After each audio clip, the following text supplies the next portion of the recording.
Hey everyone, so I have an update regarding Javon's case, so I just want to share that with you guys. This information was provided to me by advocates in New Mexico that put pressure on the police department, as there really wasn't much information on this besides word of mouth here in his hometown. They should have already released their statement as of yesterday, but I'll go ahead and fill you in if you haven't already heard about it. So it turns out, according to police reports, Javon actually passed away last year.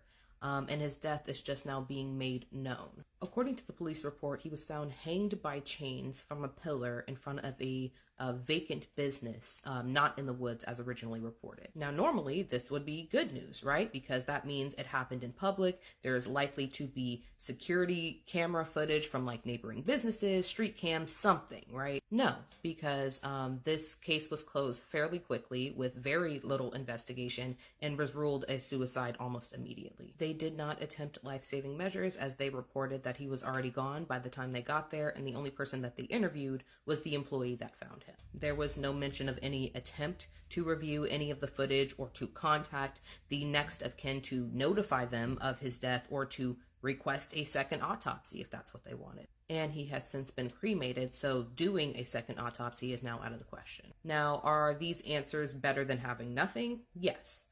Does this feel like it's finished? We have everything explained. There's no need for more investigation? Absolutely not. Because despite it being from a pillar instead of a tree, I, like a lot of people, feel like this case was closed way too quickly. I can't help but think that had this been a different colored person, that they would have done more. They wouldn't have just closed the case and never talked about it again. Never reporting on it, never contacting anyone about it, despite his social media being a Google search away. Just like complete disregard as if no one cared. And I'm seeing some news outlets being like, make sure you verify multiple sources, as if there were multiple sources before now. Just last week, there was virtually no information anywhere about this. There was just one local report and word of mouth. And I, like many other people, scoured the internet for more information, scoured the internet for any news article, for anybody talking about it at all. But because the case was covered up so quickly,